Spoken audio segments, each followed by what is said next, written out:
Hi, Phanessa here. In this video, I am going to demonstrate how to knit this chunky cat hat. This is an old pattern that I am updating, so I wanted to record a video for it, and this version here is for left-handed knitters. Okay, so for the materials, I'm using a 16-inch circular needle. This is US 15. It's a 10 millimeter. And for the yarn, I'm using super bulky weight yarn. This is Hobby's yarn. So you'll need stitch marker, and this one here I made by myself.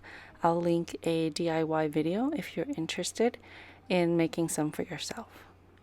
Okay, so you'll need a tape measure, tapestry needle, and a pair of scissors. Also, grab some stitch markers. If you want to work the 3 needle bind off, grab another needle that's also 10 millimeters. Or you can use a crochet hook, whatever you're comfortable with. I will show you the different ways that you can close the hat. All right, let's get started.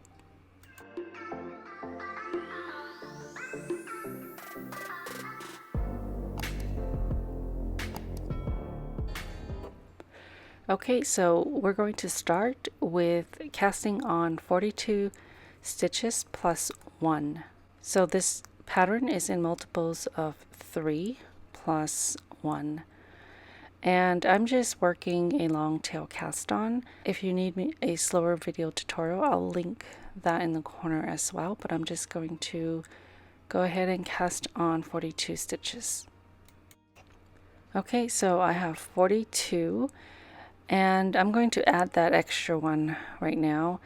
So that is going to be dropped when we join with the invisible joining method.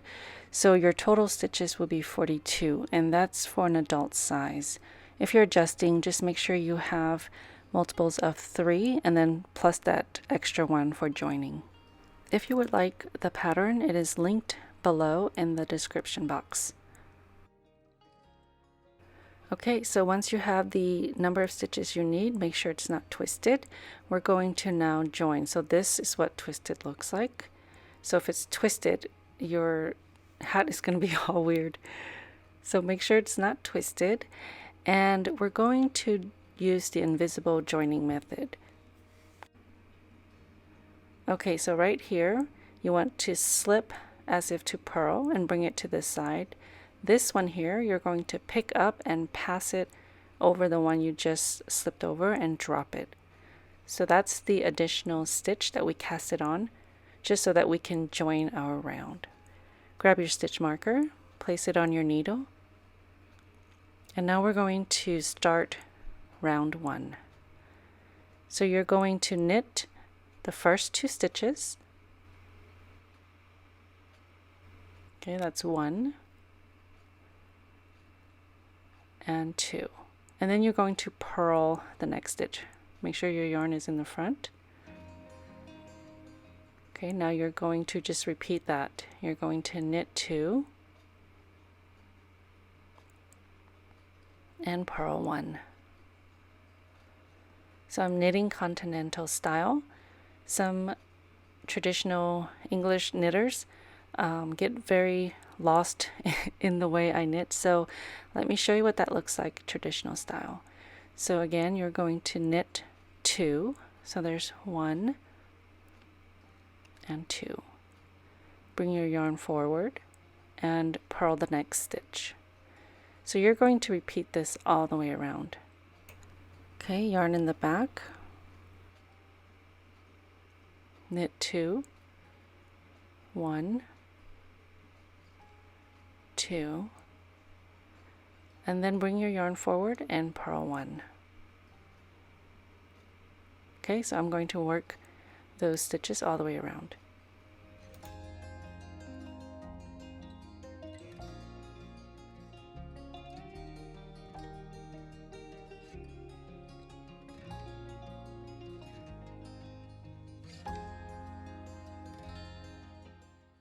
Okay, so I'm at the end of the round. I'm finishing up my last couple of stitches.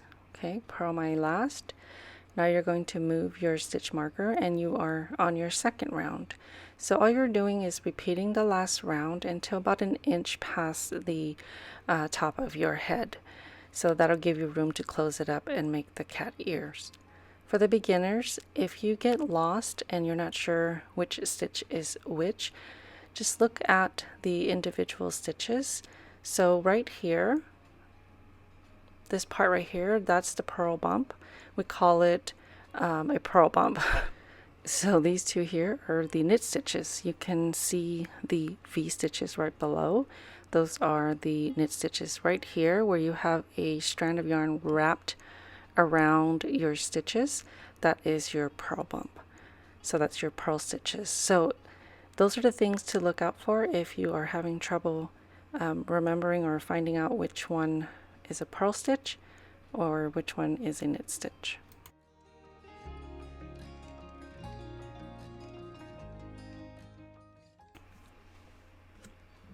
Okay, so I am almost done with this round. After this, I'm going to measure to see if I'm happy with the length. I want this about 10 inches, 9 3/4 to 10 inches. So I'm going to lay it down, grab my tape measure, and I'm going to measure the length from the bottom of the needles down to the cast on. It's about 10 inches, so I'm happy with that. So you have two options to close this out. You can cast off all the way around and then sew it with a tapestry needle. So to bind off, you're going to knit 2, so 1 and 2. Then you're going to take the first knitted stitch and pass it over the just knitted stitch. We're going to do this in pattern. So the next stitch is a purl stitch. You're going to purl the next stitch. Then you're going to pass this stitch over the just purled stitch. And you're going to repeat that all the way around until you've casted off everything. You can see here they are off the needles. And then just cast off around and work the seam on the inside. Okay, so now we're going to work the 3 needle bind offs, and to do that you want to turn your hat inside out. We're going to divide the stitches in half. I have 42, so I want to make sure that I have 21 on each side. So grab your double pointed needle and your crochet hook if you have that out. So align your stitches together with the tips of your needles pointing in the same direction. So with your needle, insert it through the loop on the front needle, insert it through the loop on the back needle, and you're inserting as if to knit. And then you want to knit through both of these loops. So pull it through both loops and slide the stitch off the needles.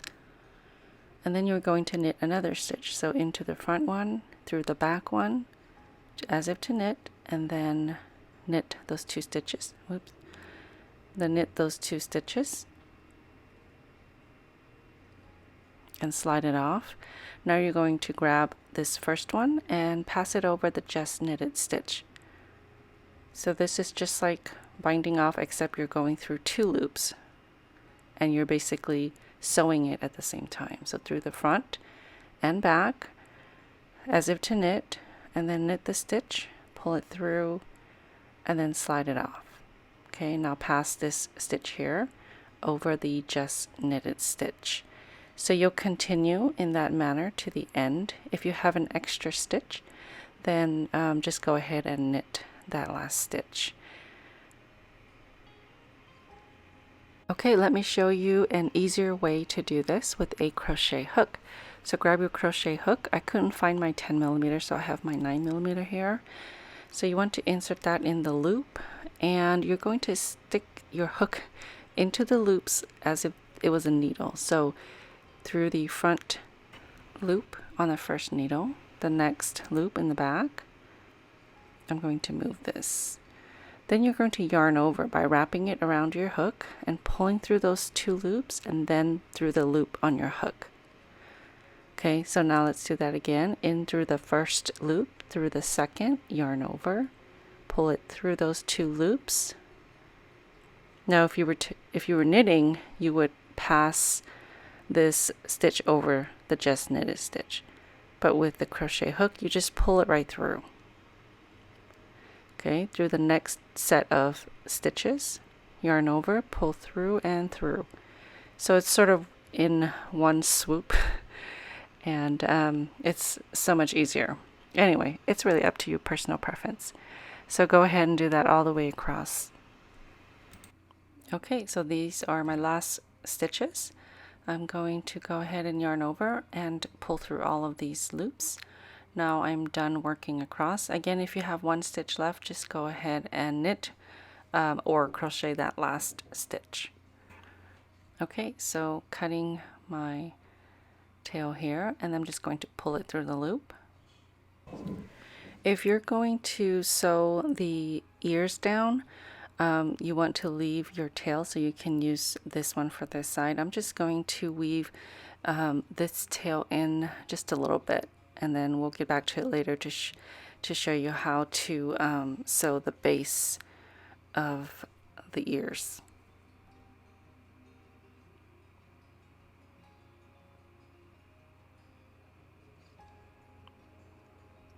Okay, so now you can turn your hat right side out, and I'm going to show you what the top looks like with the 3 needle bind off. The only thing with the 3 needle bind off is it does give you a thicker seam. If you don't like that, then I recommend just using a tapestry needle to sew the top. So in this photo here, my son was wearing it without the base of the ears sewn. So if you wanted to sew it, it would be sewn diagonally with your tapestry needle. So like that and like that. Again, it's all personal preference. So if you don't sew the base of the ears, you can go ahead and weave in all of your ends. I'm just going to weave the beginning tail here.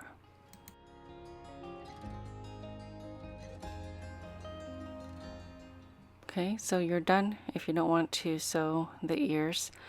So in the next step, we will go ahead and sew the base of the ears. Okay, so grab a stitch marker and mark where you want to sew it. I counted about 8 stitches down, and then I'm going to mark it right there, and I'm going to do the same on the other side. So I'm going to count, let's see, 1, 2, 3, 4, 5, 6, 7, okay, 8, and then mark it. Okay, so now, so I pulled this from the inside earlier. That was the tail that I left alone. I just pulled it through to the outside. Okay, so I'm going to weave this through diagonally. I want to try to avoid the knit stitches. So I'm going through a purl stitch right now. When you come back the other side, you want to make sure that either you come out between the 2 knit stitches, so avoid going through here. Go directly below, in between the knit stitches, so that you don't cross over the knit stitches. So coming back out this side, I'm in between those 2 knit stitches. Going back out the other direction, I'm going through the purl stitches. These are knit, and right here is the purl. So I'm going to go directly 1 row down and through to the other side. I'm going to make sure that I don't come out of the knit stitches. So I'm coming out the purl stitches, and then I'm just going to go 1 row below or above. It's really up to you. You're just trying to get across to the other stitch marker. So when I come back out this way, it's between the 2 knit stitches, and then I'm just going to go 1 row below, back out the other side, avoiding going through the knit stitches. Okay, so I'm getting close to being done here. I'm just going to weave 1 more through. Let's see, let's go through the top here and out the other side, making sure again that I don't cross the knit stitches. Okay, so you can see that the knit stitches don't look like there's a strand crossing it. That's because we avoided those knit stitches when we seamed down to the other side. Now for additional security, I like to work a seam on the inside as well. So I'm just going to poke this through here. Okay, so now I'm just going to poke it through to the inside. Let me take this off. Okay, so I'm going to insert my needle right through and then flip this inside out. Okay, so this right here is the back side of where I sewed the ears. I'm just going to run my needle just through the loops and stitches near the base so that I can secure it even more. It's hard to tell where I seamed, so I'm just folding it and making that line and then just going back and forth across it. Then I'm just going to secure it. Okay, so now I'm going to repeat that for the other side. So right here is where I started on the other side. It's the purl stitch. So I'm going to insert the yarn through from the inside. But before I do that, I want to secure it first, and then I'll go ahead and pull it through to the other side and start stitching. Okay. Now I'm just going to poke it right through to the outside or to the right side, and I'm going to start from here. Okay, so again, I want to go back and forth, avoiding the knit stitches, making sure that I don't run the yarn across it because that doesn't look good. Going straight down to the next row through the other side. Oops, that's right through the knit, so you don't want to do that. So this is the purl side, or the purl stitch. I'm just going to go back and forth, just like I did on the other side. And I'm going to go across diagonally to the other stitch marker.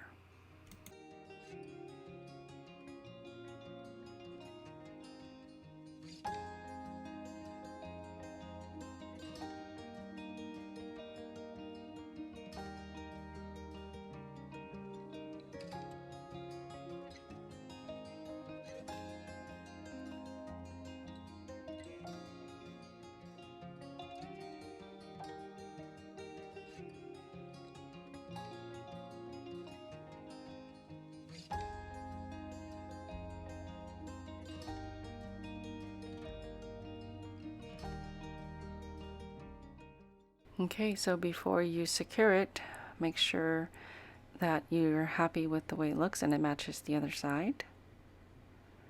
Okay, so then I'm going to do the same thing by securing it on the inside, just by weaving it back and forth at the base of this ear.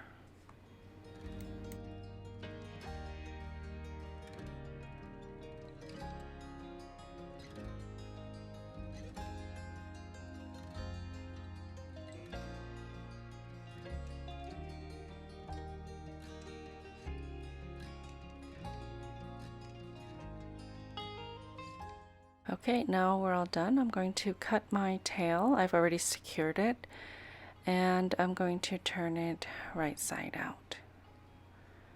Okay, so this is pretty much it. Okay, so if you wanted larger ears, you can always continue to knit higher and then sew the ears lower, and then that'll give you larger ears and it'll still fit. All right, that is it. So in this photo, he's wearing the hat with the ears sewn. I really can't tell the difference. So this is an old pattern, like I said. I'm going to be revising the crochet version, and I'll be creating a video for that as well. So don't forget to subscribe to my channel and hit that notification button so that you'll be notified when I post that video. All right, thank you so much. Again, please don't forget to subscribe. I will see you next time.